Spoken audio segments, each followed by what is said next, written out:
Welcome to episode number 153 of the Marine Layer podcast. We welcome on Marc Luino. You know him as the popular baseball YouTuber GiraffeNeckMarc. He's also the host of the Mets'd Up podcast. We'll preview this series with the Mets and reminisce on some very notable Mariners-Mets ties. This show is brought to you by Pagacci's Pub 85. That's over in Kirkland. You guys want to go watch some games with your friends? Go watch the Mariners. Head over there. You can make a whole night out of it. You can go have some great food. You can play some darts. You can play some pool. The whole 9 yards. And if you want to get some great drink specials, they've got awesome happy hour deals Monday through Friday from 2 to 6 p.m. They've got drinks that are $3 and $4 during happy hour. So go do all that over at Pagacci's Pub 85 in Kirkland. And your reminder before we start the show, make sure to download these episodes if you're listening. If you're watching on YouTube, make sure to like, make sure to comment, make sure to subscribe, and then follow us on social media. We're on Instagram, TikTok, Twitter, and YouTube Shorts. It all helps us out at Marine Layer Pod. Let's get it rolling. The pitch from Acevedo. A drive deep to right field. Down the line. The Mariners win this game 2-1. The dream lives. They're going to the playoffs. 1-1 from Jansen. There you go. Left field. We got a tie ball game. Julio. Oh, baby, what a moment. Tie ball game at 7-7. And we welcome you to this episode of the Marine Layer podcast, part of the Just Baseball Podcast Network, recording post-game on Wednesday, August 7th. And everything we said on the episode that released earlier today on Wednesday when we're recording this, Lyle, throw that out. I disregard everything we said on that episode. Forget it. We didn't say that. Sorry. In case people haven't picked up on this by now between listening to TJ and I, we're losers. The things we say, just come back to bite us in the ass. Yeah, the Mariners have been one of the league's best offenses over the last month. Well, thanks to those two, not anymore. We just don't know ball. No. It's funny. We put together this agenda to actually give the Mariners offense some props, and they come out and play arguably 3 of their worst games of the season all in a row offensively. Now, they did face 2 guys who may win the Cy Young over the last 3 games in Zach Wheeler and Tarek Skubal. But the thing that's pissing me off the most is that Monday game. Cater Montero, I watched that dude in Dayton. I thought he was perfectly league average for high A 2 years ago. Why is he carving these dudes up on Monday night? That's the one that kills me. If you had lost 2 of your last 3 where Zach Wheeler and Tarek Skubal just blanked you, fine. Again, they may be the league's 2 best pitchers this year. They might both win the Cy Young. But you've got to take advantage against the teams and the matchups that significantly favor you, especially at home. And they made essentially a AAA pitcher and a AAA lineup look just leaps and bounds better than them, and they looked way outmatched on Monday. Monday's the game that's really driving me nuts. Now, I agree. And Tuesday. Sorry, Tuesday. I just went on a Monday tangent. It's fine. Tuesday. And you're right. And to be honest, tonight's game on Wednesday, they did probably what they were supposed to against Tarek Skubal. They put one great swing on the ball, and Cal Raleigh parked it, 427 into the pen. That's what you should do against Tarek Skubal. And then you try and do the rest of your damage against the Tigers' bullpen. Well, big shocker. Did the Mariners do that? No, they didn't. The Mariners, in fact, here on Wednesday got 2 good swings on Tigers pitching. Both came from Cal Raleigh, one from each side of the plate. One was a home run. One should have been a home run. It was over the wall, but Parker Meadows, cap tip to you, sometimes that happens in baseball. He reels it in and makes the catch, and the Mariners can't score any more runs, and they lose the baseball game. That sucks. Sometimes as an offense, that's going to happen to you. But, man, I mean, just the fact of, we don't know what's going to happen tomorrow on Thursday, and this episode's going to come out on Friday.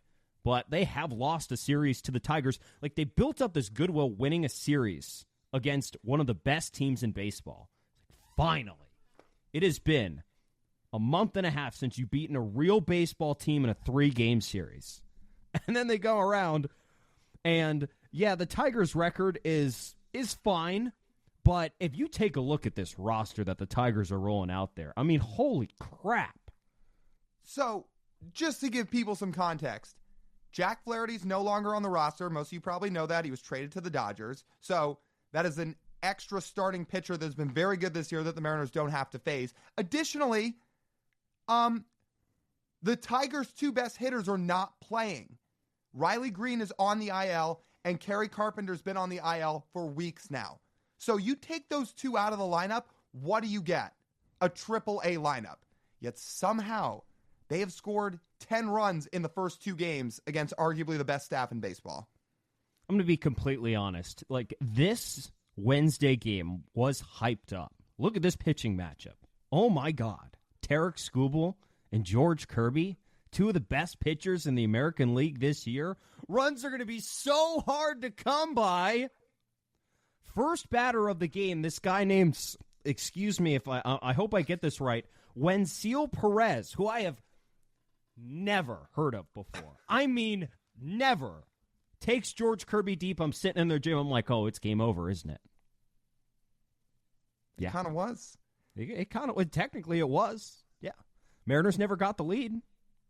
They scored more than one run, but they never got the lead. All right, can we just play a game here? We're going to play a game of how many Detroit Tigers do you know from Wednesday's lineup? All right, TJ, you said Wenceel Perez. You have not heard of him, you said. No.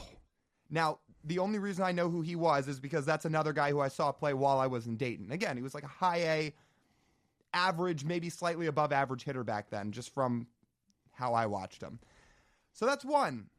Colt Keith. We do know him. Yeah, he was an ASU commit, so I know who Colt Keith is. And he was a top 100 prospect. Yeah, and he got the pre-arb extension before this year. He's a name in that lineup, sure. But he's not doing much this year. He's got a 699 OPS after Wednesday's game. It's not doing much. No. Matt Vierling. Do you know him? Barely. Only from when the Mariners played the Tigers. He was a Philly and then got traded to the Tigers. So I know him, but I'm going to guess most casual fans don't know who Matt Vierling is. All right.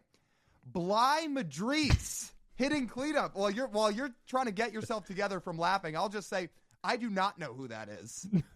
I don't either. Here's another layer to this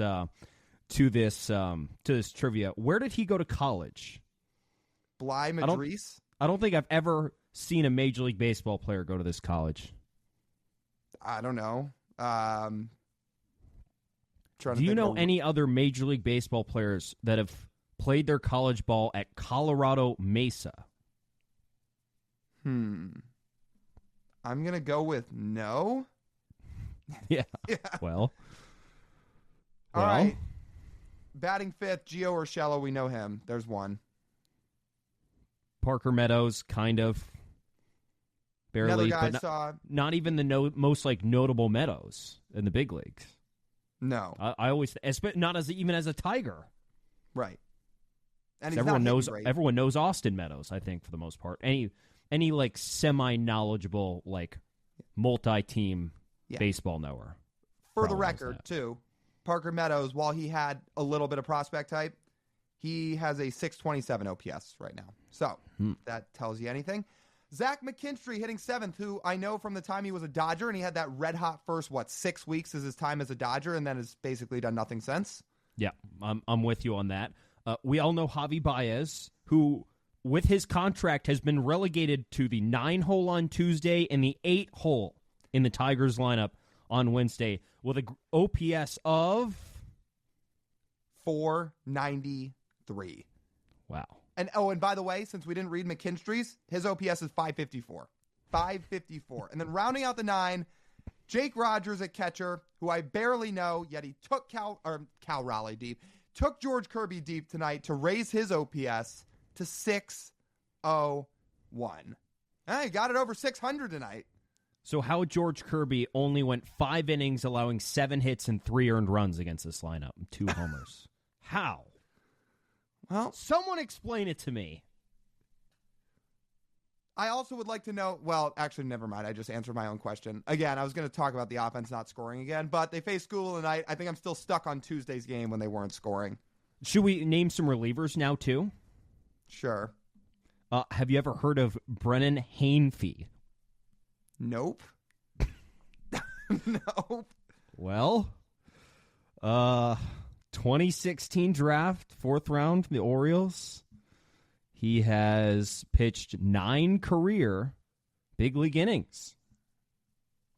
Incredible. He closed out the game tonight. Yeah, Jason Foley I know just because he's been decent this year. So him I know, but Let's see. not Hanfee. Well, what do we got? Let's see what we got on Hanafee Tuesday. or whatever Let's go to the game that made you mad. Let's find this. We know Will Vest. Yeah, I forgot. By the way, I totally forgot Will Vest and Scott Service were neighbors. Remember that story? It got brought up again the other night. No, I don't. Yeah. When Vest was growing up, Scott Service was his neighbor. I totally forgot that story till Goldsmith brought it up on Tuesday's broadcast. It's a small world out there. Okay, I have another one for you. Bo Brisky. Did I pronounce that right? I think so. I do not know him. Nope. Well, 155 career big league innings. He pitched on Tuesday. Let's see. And to round it out, Lyle, whenever this loads, Tyler Holton. That name I actually think I know. So anyway, we're not too familiar with this Tigers lineup. There was one guy we didn't touch on. I went back and I looked at yesterday's lineup. We know Dylan Dingler. He was a recent first-round pick, wasn't he? Second rounder, technically. Second rounder? Wasn't he the Ohio State catcher? Yeah, he was. But he was second rounder. Or maybe he was a supplemental first. Do you know why I know him? Because Why? you and I were harping the Mariners never to pick a Big Ten player. Right. I remember. Yeah. Not allowed. So, that's who the Mariners just lost the first 2 games of a series to in a critical stretch of the season. It is August. Guys, remember what the Mariners did in August last year? That was fun. Can we do that again? Stop losing series to inferior AAA teams? I mean, seriously. If you sent this Tigers team down to AAA, they would compete for the league title. Yeah. Well, you would hope so. Well, yeah, you would hope so if you're the Tigers. If that's not the case, then, well, I got some stuff to work on. Well, people know the result of the whole series by the time this podcast comes out, but hopefully Thursday Brian Wu just goes out and deals and the Mariners actually salvage this series. But they can't get swept by the Tigers. They just can't. They've already lost their first place lead here on Wednesday night. They need to salvage this series. Can we also acknowledge some of the first of all, the bullpen struggles, especially tonight on Wednesday? Just so odd. Like the 8th inning is so odd. A lot of ground balls. They don't make their way into the outfield. But where was Munoz or Jimmy Garcia? It was a 1-run game. Where were they? I don't know. They didn't pitch yesterday. They had an off day on Monday. Where were they? So Munoz has been worked a lot this year. I'm always in favor of, if they are losing, to not force him into a game. But Jimmy Garcia, that I think is a fair gripe. He had every reason to go pitch on Wednesday night here, with the game still within 1 run. Yeah. There's none of, as I was stating to you before we started recording, with every game that goes by, there is less and less of a keep it close reliever in the bullpen. There are relievers that pitch with a lead and relievers that don't, essentially, in this bullpen. There's no one who you're throwing out there just to keep the lead close. It might only be Colin Snyder at this point, based on how guys have performed recently. And Colin Snyder's getting to the point where they're going to need him in leverage. Because right now in leverage, you have Munoz, you have Jimmy Garcia. Then what? While Santos is out, you kind of need Colin Snyder. Mm-hmm. Yep. And while neither Jimmy Garcia or Andres Munoz pitched in this series, Jonathan Hernandez got back-to-back games. Didn't go so great. Just what you wanted. Well, just what everyone wanted. It is the slider monster. But he was not good tonight. As a very, very pro Gabe Spire podcast, get him back in the big leagues, please. Thank you. Please and thank you. Yep, signed, sealed, and delivered. We'll pass the message along to Jerry. Yes. Oh, not a fun series.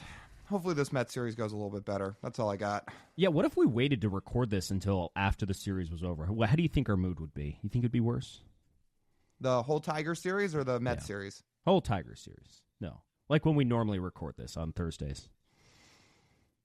I hope better, because that would mean they at least won 1 game. the worst thing is that we don't even know who's starting for the Tigers tomorrow. Like, legitimately have no idea. It's TBD. Yep. But TBD goes 7, strikes out 10. Disregards everything we said on the Wednesday episode. Offense is turning around. Listen, people, the two of us, TJ and I, we are losers. Like, you should expect this kind of thing to happen to us. Yeah. Yeah, I'm with you on that. Anyways, on a more positive note, there still is a fun series to look to after the Tigers series, and we can hear about that this weekend when we get to our chat with Marc Luino. Before we do that, let's hear a word from Game Time and a chance for you guys to go out to the park this weekend and get a good deal and go see the series. And there's Sunday Night Baseball this weekend, guys. There's Sunday Night Baseball. Hello, Sunday Night Baseball, first time in 20 years. I think you want to go. And if you want to go, you should go use Game Time because it's time to go out to T-Mobile Park. It's time to go watch the M's. If you want to get out to the Pen, grab a drink and watch the game with your friends. Let Game Time help you get there. With killer last-minute deals, all-in prices, views from your seat, and their lowest price guarantee, Game Time takes the guesswork out of buying MLB tickets. The Mets are in town this weekend, and Game Time has you covered if you're looking for tickets. It's $33 to get in on Friday, $27 on Saturday, and $31 on Sunday for Sunday Night Baseball, only on the Game Time app. Get a panoramic view of your seat and toggle the all-in pricing feature so you know how much you're paying and what your view is before you buy. Your purchase is covered with the most flexible customer service policy in the ticketing industry. Take the guesswork out of buying tickets with Game Time. Download the Game Time app, create an account, and use code JUSTBASEBALL for $20 off your first purchase. Terms apply. Again, create an account and redeem code JUSTBASCBALL for $20 off. Download the Game Time app today. Last-minute tickets, lowest price, guaranteed. Okay. So this Mets series this weekend, we chat about that a little bit with Marc Luino. We also ask him, to his infinite knowledge, whether he thinks Frank the Tank will be in Seattle this weekend. Frank the Tank Fleming. All Mets fans are huge fans of Frank, just like Mark. You'll hear that right at the start of the interview. Could not heap more praise onto one Frank Fleming. But it's good to have Mark on, now a recurring guest of this podcast, and he certainly does know ball and knows his Mets really well. I don't know if people are picking up the sarcasm in your voice there or not. Might not have. It'll give it away right away at the start. Well, that's You'll true. know whether or not I'm full of crap or not. That's fair. Isn't there some event he's going to this weekend where he's not going to be in Seattle? I don't know. I thought he's not going to be in Seattle. He this was weekend. heading. So over the last week? It was Anaheim to Dolphins training camp, now to Colorado. So he's coming back. He came back west. In the Mets' last series out west, might I add. All right, let's just cross our fingers. Somehow he's able to make the trip. I won't hold my breath, but I will cross our fingers. Anyway, Marc is awesome, and we've gotten to know him now over the last year and a half or so. He's obviously got a huge YouTube channel. He's one of the original baseball YouTubers. He's also one of the biggest baseball YouTubers. But Anyway, he loves his Mets. He loves the Mets, and he's very passionate about it the same way we're passionate about the Mariners. So it was fun to have him on. We previewed the whole series. We talked some ball. He gave his take on the Mariners. We talked about some of the Mariners-Mets crossover. Oh, and speaking of crossover, we cross-collabed on this series preview. So Marc's on with us. TJ and I also hopped on the Mets'd Up podcast, which is Marc's podcast, which he does with his buddy James Shiano, who do an awesome job with it. And we're on there. So if you somehow aren't tired of listening to us talk yet, you can also hear us on their podcast, which is a very, very popular Mets podcast. But that's enough of us blabbering. Marc's really fun to talk to, and we certainly get into the whole Mets-Mariners thing this weekend. Let's get to our conversation now with Marc Luino. All right, we welcome back on our friend Marc Luino. You guys know him better as GiraffeNeckMarc, now recurring guest, huge baseball YouTuber, one of the biggest in the community, also the host of the Mets'd Up podcast, on here previewing with us for the upcoming Mets-Mariners series. Marc, I'd like to congratulate you. You are our second favorite Mariners. You're our second favorite Mets fan. You're on the podium. How does that make you feel? Good. I want to know who beat me. Who's got number one? I think you can guess. You're not going to like the answer. Okay. All right. Well, then don't worry about it. Well, I want to ask you. I think TJ had this question, but I'm going to steal it from him. What is said number one fan approval rating in the Mets community these days? Has it gotten any higher, or is it still bad? I know you are not a fan, but I'm pretty sure I know who we're talking about. I think it's the same. I think the Mets fans that didn't like him don't like him, and I think the people that love him still love him. He's one of a kind. He's a unique individual. That's what I'll say. Okay, so let me just throw some numbers out here. I'm going to guess his approval rating. So we're talking about Frank the Tank Fleming, Yes, in case of course, anyone was yeah. not catching the drift we're putting out here early. So I'm going to say among non-Mets fans, I'm going to say his approval rating is somewhere from 85 to 90%. I think that's about right. Yeah. Non-Mets fans. Mets fans, let me guess. Tell me how close I am. Let me say 38%. I think that's pretty good. I do think about a third of the Mets community thinks he's all right and thinks that he's spitting facts, and then the 60% is like, or 70% is like, man, I really wish this guy wasn't a Mets fan. I hate that he is a symbol of our fandom. Well, I was going to say it's probably hard for some people that are very knowledgeable Mets fans like you, like James, who's your co-host on Mets'd Up, like some others who actually know ball and like to logically think about the Mets and spit off good takes about the Mets. It's probably hard sometimes from your perspective to be like, well, when people think of our fan base, sometimes that's the first person that pops into our head, even though that's not what the fan base is like at all. Yeah, no, it's super difficult. Like, even talking to my friends, like, from high school, I'll see them, like, when we go back in town, or they're like, hey, man, like, you know Frank the Tank? I'm like, I know of him, man. Like, I hate that you're bringing him up, but, like, yeah, sure, I do know him. Unfortunately, that is what everybody thinks about when they go to Mets fans, and that's why I hope one day Frank will eventually become positive. He's got crazy reach. If he could use his power for good, what we could do. Exactly. That's a tough sell. It is a tough sell. It's his whole thing. He'll never will. I don't know. I don't know if he has the same reach if he becomes Mr. Positive. Definitely Just like doesn't. look at a video. Like he'll talk about a Mets win, and it'll be like, it'll be okay. But then the Mets lose the series to the Angels over the weekend, and it just like 3 times as much. I mean, lucky for him, even in the good years, we still give so much content to the baseball world. It's crazy. So speaking of the Angels series, how I don't know if demoralizing is the right word, but how much of a gut punch was that? Because as a fan base who just went through that was the low point of our season.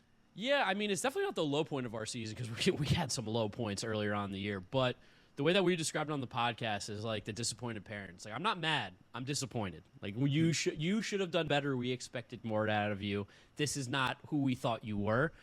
So for me, like, a lot of people were expecting like ranting and raving and being upset.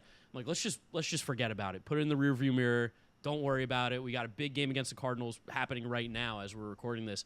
And then we got the Rockies and the Mariners coming up. Let's take care of business ahead of time. The Angel series is over. Let's not play baseball like that at all the rest of the year, please. That was terrible.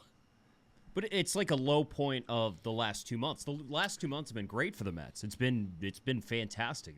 They have turned I think we all had the impression this would be a rebuild year. It would be Steve Cohen getting his finances under control and having a more, I would say, concentrated vision on the roster. But it's actually turned out well, a lot better than when the Mets actually tried last year and tried and epically failed and fell flat on the fares. Is that a more fair representation of how it was? It's like a bad cap to 60 really good days. Yeah, totally. I think the Mets I think that's the first series lost like since the beginning of June. Like, we've really been playing such good baseball.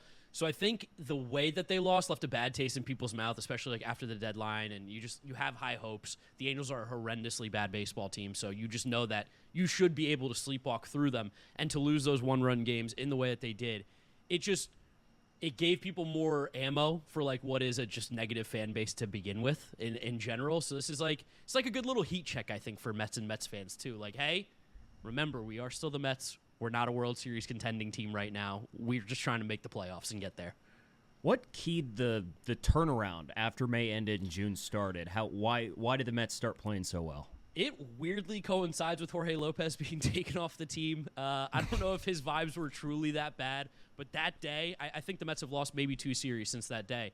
But really, I truthfully think part of it is one, Carlos Mendoza getting a lot more comfortable as a manager. I think he's done a really good job with his team. And then 2, having JD Martinez finally kind of step up in like this leadership role in terms of hitting.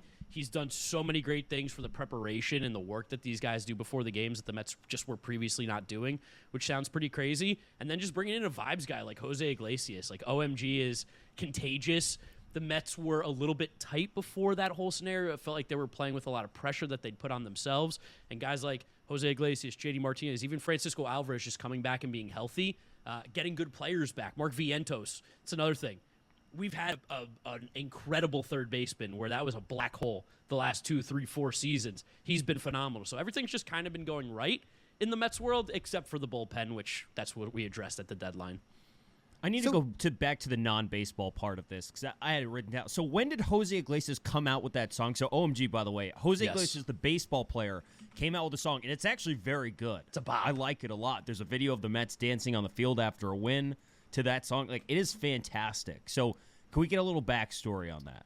Yeah, so Jose Iglesias, because he's kind of been out of baseball, he was down in AAA, he was just like, I kind of want to pursue other things. Like, I get to just play baseball now and hope that I eventually get called up to the majors. And he's always loved music. He wanted to be a Latin singer at one point.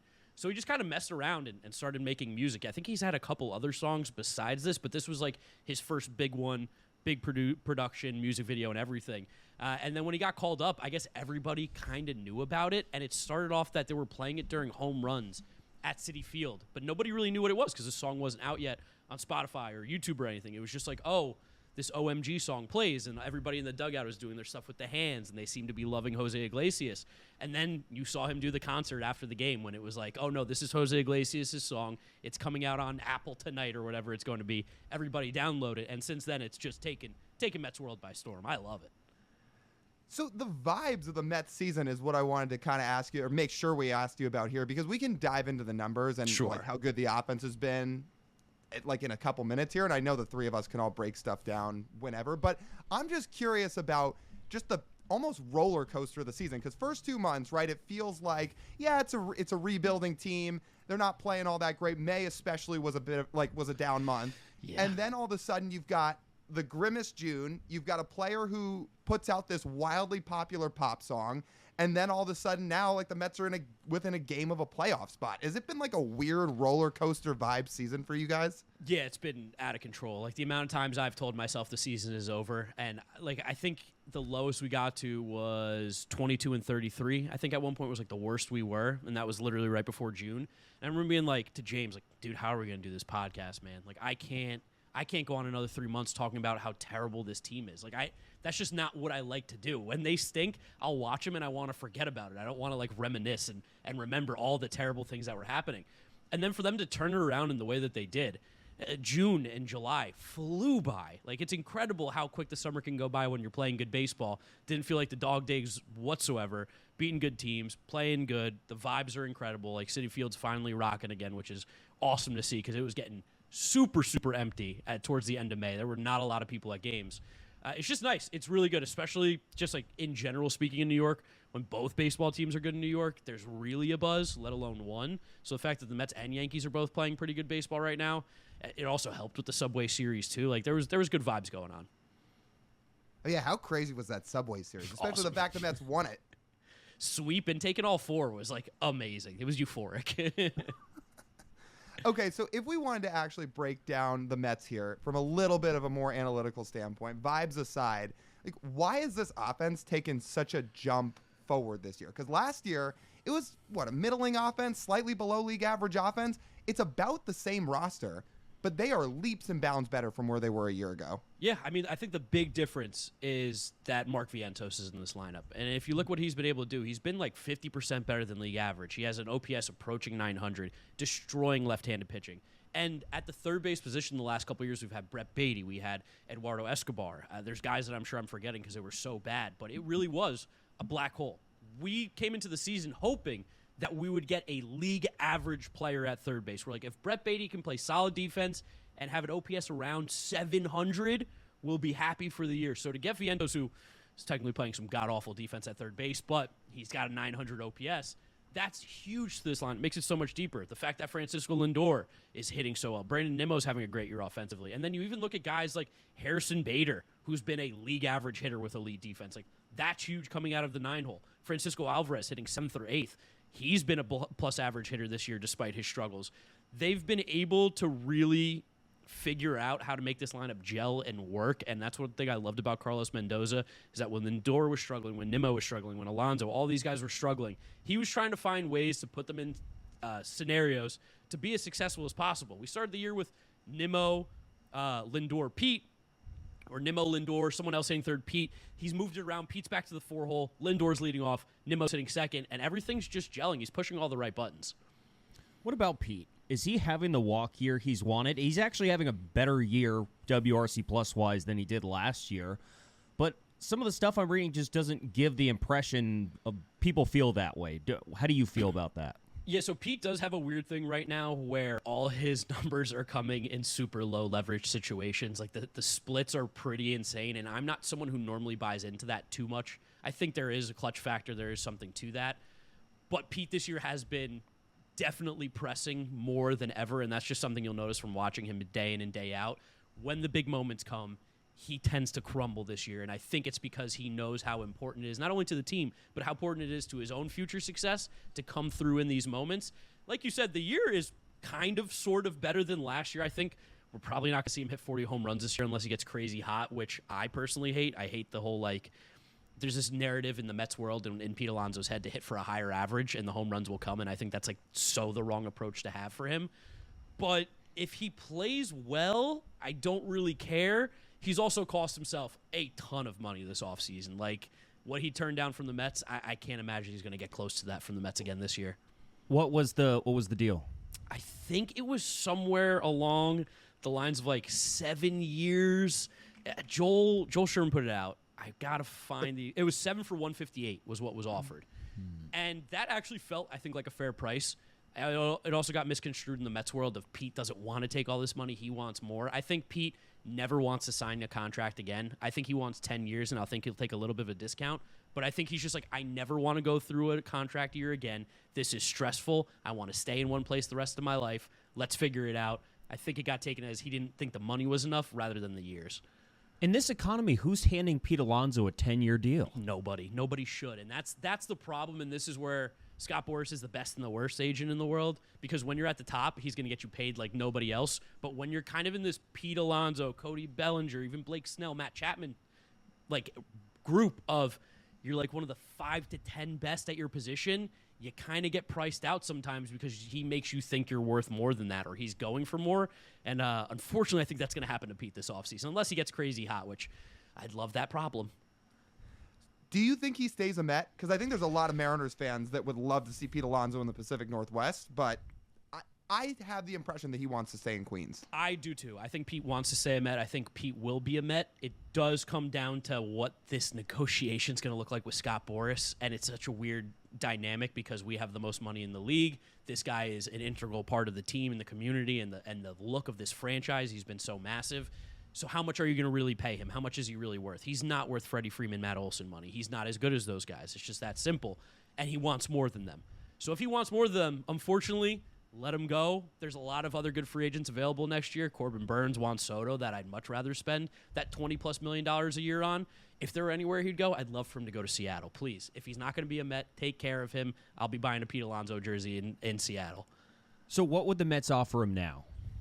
I think it's going to be closer to a 7 for $140, I think at the most. I don't know how he gets more than $20 million a year. And I really do think David Stearns, just seeing his track record, know he's got more money than he's ever had to deal with before with the Milwaukee Brewers. He's not going to throw out a big contract to a first baseman. That team, that organization filled in the first base spot with guys off the free agent heap every single year. And we have Vientos who can play first base now. They have Ronnie Mauricio who can play third base that they're really high on. There's ways around this. It feels shitty as a Mets fan because I want Pete around forever. He's going to be one of our greatest players to ever play. But it feels less and less likely based on what he's wanting and asking. So, Lyle, hear me out on this. Based on that number, I would guess a Mariner price, if it was 7 years, would be 7 for $180 at least to get him all the way out west. Yeah. Or you do shorter and you go, so what is that? 7 for $180 is over, it's $23, $24 million a year, or you up it and you make it shorter, 5 for, say, $26 a year. Right. something like that. So like that sounds like a ballpark price of what it's going to take. And I feel like Pete's probably going to end up, I think the sneaky thing, he might take a 1-year deal and bet on himself again, especially because I just don't think the market's going to be there for what he's looking for. And if he does put up a 50 home run season, he will get paid. So if he wants to try that again, he might. But also, he's been so stressed this year, he might be like, I don't ever want to do this again. Right.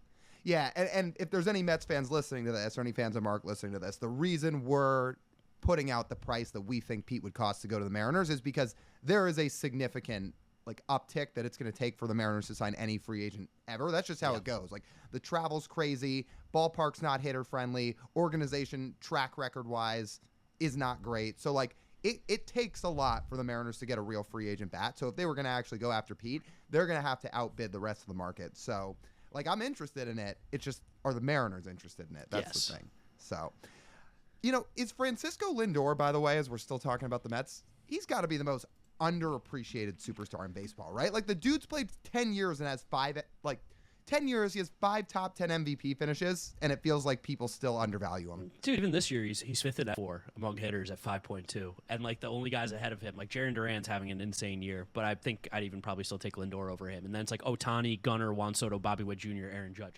That's the top 5 best players in baseball right there. That is the list. And then it's Francisco Lindor. So, yeah, he is easily the most underappreciated superstar in all of baseball. His own fan base underappreciates him. I still have uncles and cousins who are like, this Lindor guy's really not all that. I'm like, dude, 30, 30, 30, and 100 every year with elite defense at shortstop. Stop looking at batting average. Who cares? He's amazing. Thank you. That's our motto of this podcast, is stop using batting average. Yep.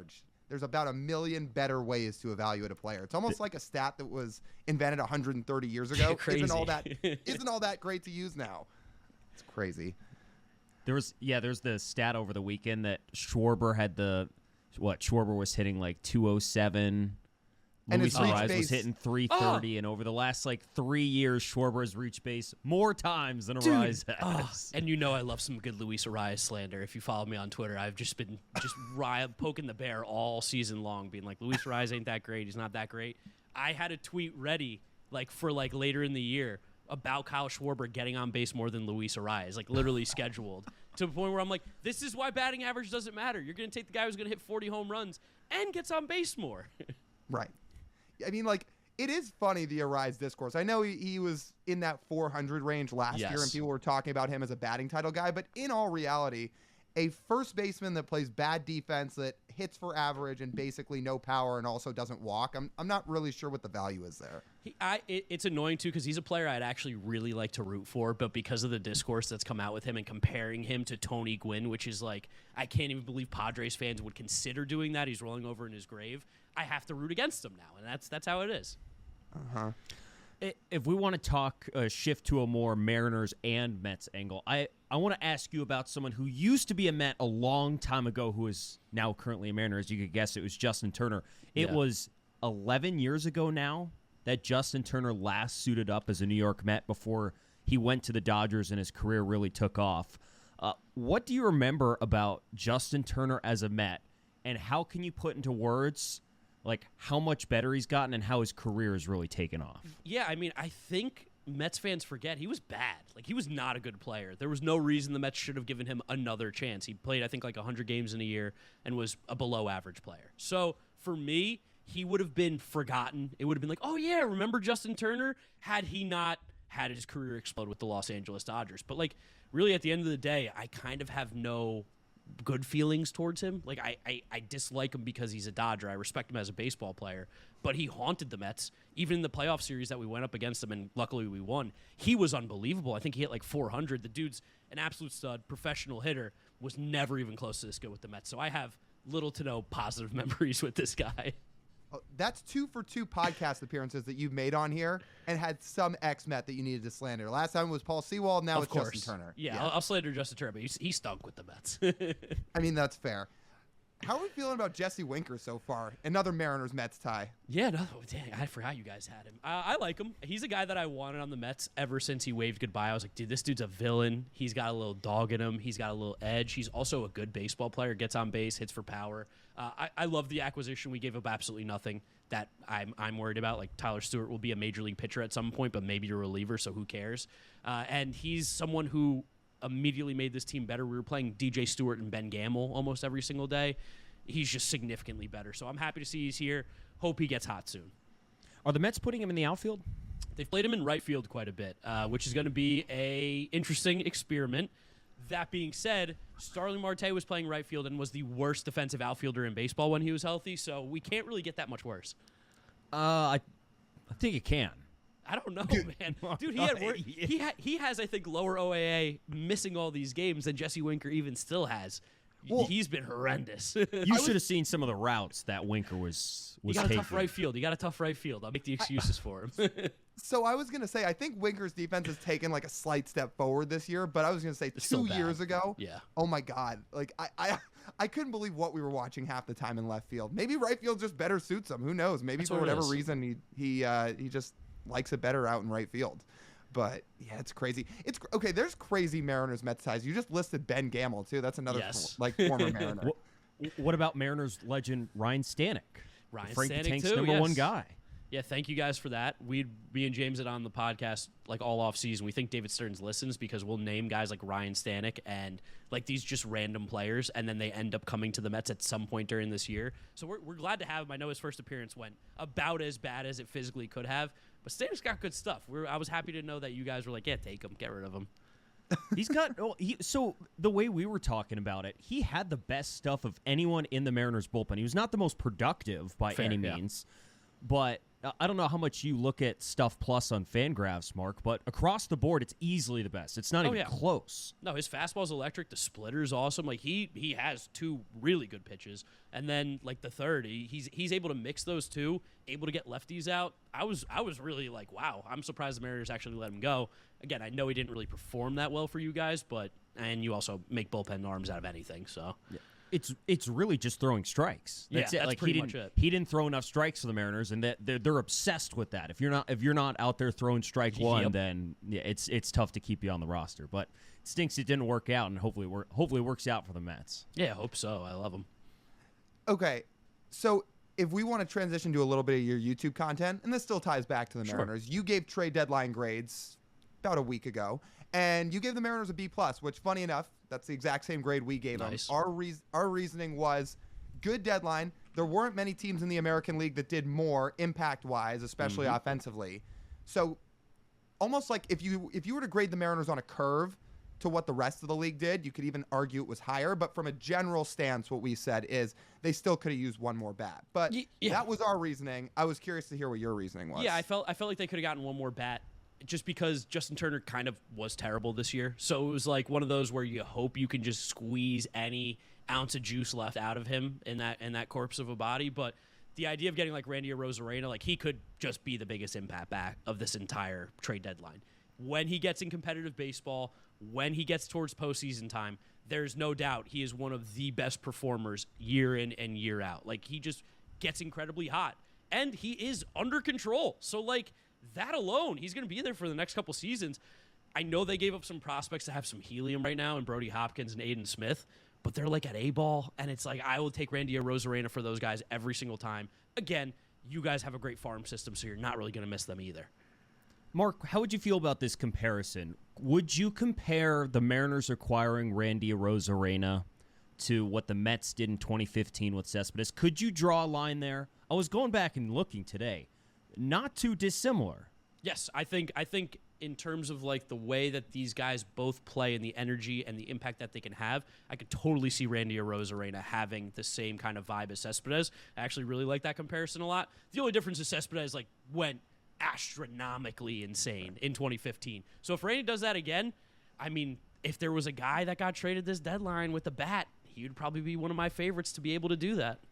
I'm just saying, Randy's got a 158 WRC plus as a Mariner. That's a pretty good start. And Not just bad. to fill our listeners in case they're unfamiliar, the Mets had what I think was the 28th ranked offense before the trade deadline in 2015. They trade for Cespedes. Then after that point till the end of the season, they have the second best offense in baseball. They win the division. They go to the World Series and lose to the Royals. Like it was looking bleak for the Mets, and they turn it around with one just unbelievable acquisition. It ignites the entire offense, and the Mets end up making a historical run, something people so desperately want to see here too, with especially having to watch this offense for the first 4 months of the season. Yeah, as both lovable losers, I definitely know that you guys are itching for this right now. It's a great feeling when it happens, and we didn't even win the World Series, and I'm like, man, I love 2015. What a year.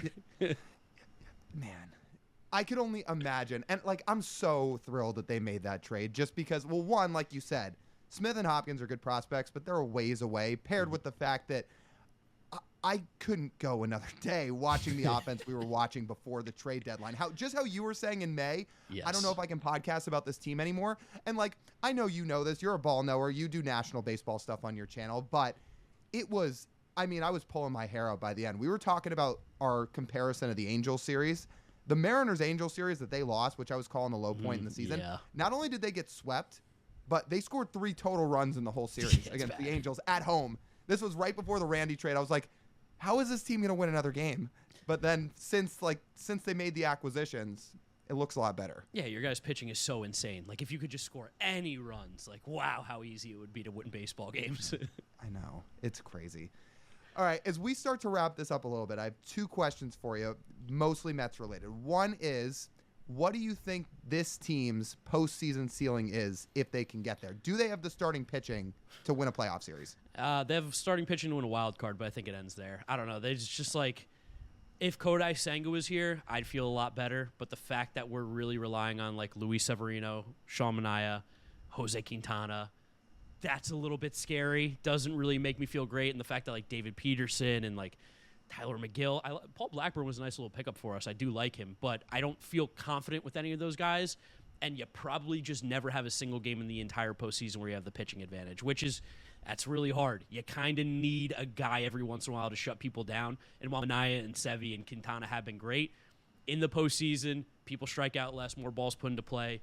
That's not good for these guys. These guys need their strikeouts, and I can't see a big run like that unless the offense goes insanely hot like they did in June and July. Sure. Oh, I lied. I have another question for Hit you me. before we wrap up. But the first time you were on with us, which is a while back, we were talking a lot about your YouTube channel. So for those that are new and haven't heard you on the pod before, like, how did you get so creative with making the videos that you now make and finding ways to engage fans? Because, like, for those who don't know, you've got 270,000 subscribers on YouTube. You're not just one of the OG baseball YouTubers. You're one of the biggest ones. Like, how did you find what resonated with baseball fans? Yeah, I mean, it started off with MLB The Show because there just was no baseball community on YouTube. And back then, you could not put any clips of Major League Baseball in any of your videos. They used to just copyright claim you left and right, try to take down your channel. So I built a community, a smaller community of baseball fans. And I think just through my streaming and YouTube and videos, they started to, I don't want to say like respect my opinion, but care enough where when I made the switch to eventually talking about real baseball, which was always the goal, enough people stuck around that it allowed for my channel to grow. Videos get picked up. And like at the end of the day, you got to make videos that people want to watch. If I saw a basketball video that I thought was good, I was like, hey, how can I do this with baseball? Bang, here we go, easy. Best player for every jersey number. So a lot of just YouTube hours in general watching, a lot of baseball watching and being obsessed with the sport like I have been since the day I can first remember. Just ended up turning out and making it into a job, which super incredible and lucky to be able to do that. Sick. For anybody who hasn't watched Marc's channel, go watch it. Like, he makes some sick videos. Thank you. So, series prediction. Figure this was a good way to end. What do we got this weekend? Oh man, I mean, I gotta pick the Mets to win the series. I gotta say we're gonna shut down that hot Mariners offense. We're gonna pitch so well because we always have such good pitching. Yeah, it's gonna be tough. You guys should beat us. On paper, you are a better team, and I think you have Castillo, Gilbert, and who else I think is lined up. Whatever it is, it's like it's not fair. We don't have the starting pitching to compete with you guys. So as long as you pitch the way you should, we're probably losing this series. That being said, Mets have been one of the best offenses in baseball. So I think this is going to be a fun series regardless because they're the opposites of each other. Last thing for me, Mark. Do any Mets fans realize how big of a deal it is that the Mariners are on Sunday Night Baseball? Do you want to guess how long it's been since Sunday Night Baseball has been in Seattle? Okay, so we saw it on the schedule, and I was like, oh, wow, Mariners, Mets, that's a really cool game to put on there because, those are two teams competing for playoff spots. I didn't know it's been this long. I'm going to guess they had to be on last year, right? 20 years. What? Yeah. 20 years? Yeah. Wait, this isn't a joke. They haven't been on Sunday Night Baseball in 20 years. Let me rephrase it. They were on Sunday Night Baseball in 2015 in Chicago in a game that they totally blew. Doesn't count. But last time it was in Seattle was 03 or 04. What? It's crazy. You guys have had good teams since then too. That doesn't even make any sense. So, for those people on the East Coast that don't think East Coast bias is a real thing, it's huge. there you go. I'm not saying the Mariners back in 2010 and 2011 should have been on Sunday Night Baseball, but over the last 3 years, you would think at some point they would have gotten a game, whether it was against the Dodgers or Giants or whoever. They didn't want to highlight Franklin Gutierrez. We're playing center field. Exactly. Damn, that's we love crazy. It's been 20 years since they've been in Seattle. All right, well, even more reason to watch then. Exactly. Right. Yeah. So we're fired up for that, and we're fired up for the series because, like you said, great pitching versus great offense. It should be really fun. Yeah, no, I'm excited. I'm looking forward to it. Get to watch some Mariners baseball. I have one question for you guys. What's going on with J-Rod? What's happening? Whew, that's a good question. So we spent a whole podcast episode about a month ago basically breaking down, is this guy a superstar? I know. Or is he What's happening? Is he just a guy that has a really high ceiling and is good but not elite? So last couple weeks he's started to heat up a little bit here, and now he's injured again. But it's a roundabout conversation. For where we're at right now, he basically had that elite season in 22, and then has had flashes of it since, but not enough of it. For where he stands right now, my answer is he's a good player that can be great, but he's not in the Gunnar, Bobby Witt, Aaron Judge, etc. category right now. He's just not. And where it went wrong for Julio is we've talked a lot about tinkering. We talk about pitchers tinkering a lot. I think he might have over-tinkered with his swing in the offseason, led to some mechanical flaws that weren't truly exposed until he got in season, and it caused him to lose the approach that has made him so good. He chased a ton of pitches, wasn't hitting the ball hard, wasn't hitting in air, wasn't on time, and it was essentially just a snowball effect where they've been trying to fix his find a way to correct his swing in season, and it's taken him until about June, July, until he turned it around there July before he got hurt. So we're just hoping the mechanical tweaks can take him through the rest of the season, and then just try and go back to what he was doing in 2022. He was trying to expand beyond that. But as we sit here and realize in 2024, well, that 22 season was certainly good enough. I don't think you don't need to reaching an Aaron Judge ceiling is going to take a lot. Maybe we'll take some baby steps instead of trying to reach it in age 23. Yeah, I mean, he's one of my favorite players. I got to interview him. He's the man. So, I've been following him ever since he was, the prospect name started popping up. And now I'm, MVP caliber player. I mean, you guys know it. I don't need to tell you. But I'm just what's going on, man? I hype you up all the time. You're making me look bad. Mark, you want to know another funny thing? Yeah. Only people outside of the Seattle market call him J-Rod. Really? Yeah. You guys just call him Julio? Yeah. It's a dead giveaway anytime someone's talking about Julio. Huh. Okay, I'm learning. I was going to say, where else does that happen in baseball where in market somebody calls him one thing and outside the market somebody calls him something else? I was trying to think about. The only thing is, I know as a Mets fan, Francisco Lindor hates being called Frankie. And all the national, anytime they're on national broadcasts or other broadcasts that I'll watch, they call him Frankie. And I'm he hates that. He's been my name is Francisco. Do not call me Frankie. So maybe close-ish. Okay. Yeah, I was going to say, I don't know if I call him Frankie, but I've heard other people call him that. Yeah. So, yeah, similar. Very similar. Yeah, I can't wait for the series. But, Mark, this has been awesome. Thanks so much for hopping on again. We've had a blast talking with you. For people that, once again, have not watched his channel before, go check him out. And we'll be hearing from you this weekend because we can't wait to watch. Yep, let's go Mets, baby. We had a blast talking to Mark. Again, make sure to check out all of his stuff. He's all across social media and huge on YouTube. Also, go check out the Mets'd Up podcast, which we were on this week to also preview the Mariners and Mets. So shout out to Marc. Enjoyed him hopping on with us and talking some ball. With that, that'll just about wrap up this edition of the Marine Layer podcast. You guys know the drill. You want to listen to the full form podcast, you can do so wherever you get your audio pods. Make sure to download. Make sure to leave a 5-star review. Leave a written review. It's all a big help. If you're watching on YouTube, like, comment, subscribe, and then follow us on social media. We're on Instagram, TikTok, Twitter, and YouTube Shorts at Marine Layer Pod. That's TJ. I'm Lyle. As always, we thank you guys for tuning in. We'll talk to you soon.